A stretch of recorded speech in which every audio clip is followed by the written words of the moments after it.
Hello everyone, Christina here. Welcome back to my YouTube channel. Over the years, I've created a lot of mail art envelopes and I've shared those with you from beginning to end.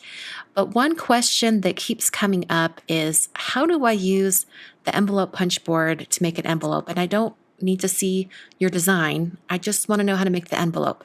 So this is that video. I've taken out all the design part. I'm just going to show you how to use the punch board.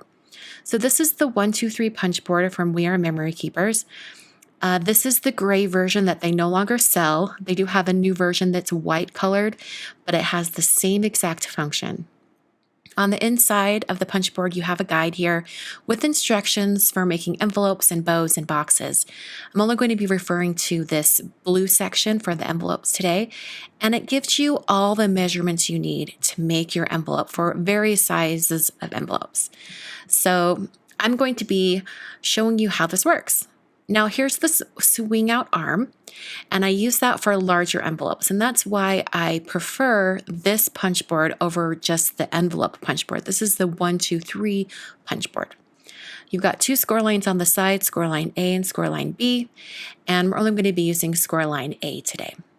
So I'm going to be showing you how to create an envelope for a 5x7 card. And according to that chart on the inside of my punch board, it says I need to cut my paper to 9 7/8. So I'm cutting some Bristol paper today. And I love to use Bristol paper or pattern paper or watercolor paper. You can use anything really. So now I'm going to bring in my paper, and I'm just pointing out where this score line is so you can watch and see where it's at. And I'm also going to go back to that chart to see what punch guide measurements I need. So for my 5x7 card, I need a 4 1/8 measurement on the punch guide. So now I'm going to slide my paper in right up to that punch, to that little ledge, and I'm going to slide the left corner over to 4 1/8. That's that measurement that they gave me on the punch board.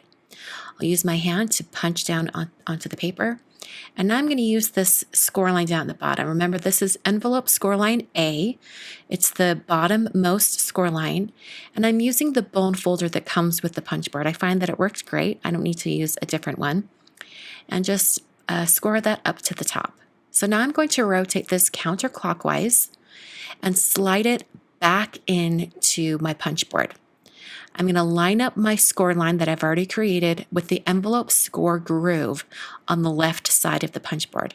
So I'm sliding my paper in and I'm going to wiggle it around until I feel it kind of catch inside that score line.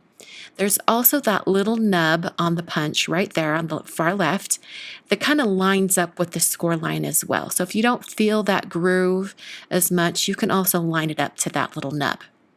I punch down, and now I'm going to use the envelope score line A once again. All right, so now I'm just going to repeat the process by rotating again counterclockwise. I'm going to line up my just scored line and kind of wiggle it in there.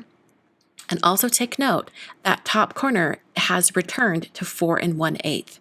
So if you don't want to have to deal with lining up the score line again, you could just remember that on my second turn, I'm going to line it up to 4 1/8 again.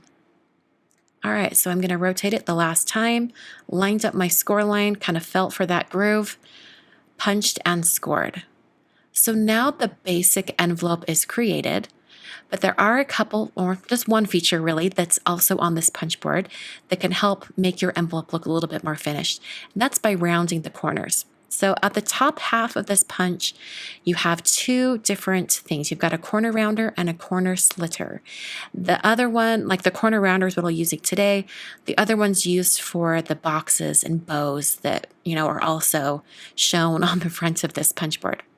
So I'm just sliding in the sharp corners of my envelope into this quadrant of the punch and then punching down, and that rounds the corners on all four. And now I'm ready to assemble my envelope. So when I'm designing my mailer envelopes, I like to do everything with them while the envelope is still flat. I don't want it pre-assembled, mostly because if I'm going to be ink blending or painting or anything like that, I don't want the impression of the flaps that are already folded under to show on my design. So I like to keep everything flat while I'm designing, but I don't mind folding it in at first just so it gives me a better idea of the size of envelope. All right, also take note that that bottom flap kind of overlaps the two sides and it goes above that area. Remember that. We're going to come back to that in just a minute here. So by the magic of video editing, I have now designed my envelope. So I'm going to show you how I assemble it. I've got the bottom flap here. I'm going to take some adhesive and I'm going to apply the adhesive to, a little bit away from the corner and then up to, just before the fold. And I don't like to adhere it all the way up to the fold because I want to give the recipient a little bit of wiggle room to get an envelope opener underneath. It just makes it a little bit easier for them to open it. So I've got that adhesive, and I also didn't go all the way to that bottom corner because remember how we'll overlap the flaps? I don't want it to seal my envelope shut. I just want it to seal to the side flaps. So I'm going to put that up, and there you go. So the basic envelope is assembled. So here's my envelope. It's all finished. And if you want to see how I designed this particular envelope, I'll have a link in the top corner. I'm uploading both of these videos at the same time, so you can watch one after the other. So that's how I use the 123 punch board from We Are Memory Keepers. If you have the envelope punch board, it works in a very similar manner. The 123 punch board just has a couple of additional features. On screen, I've got 3 more videos for you to check out. These are all going to be mail art videos. I love sharing these with you guys. It's one of my favorite things to do. And just a note, all my addresses that I use are used with permission. Thanks for watching, and I'll catch you guys next time.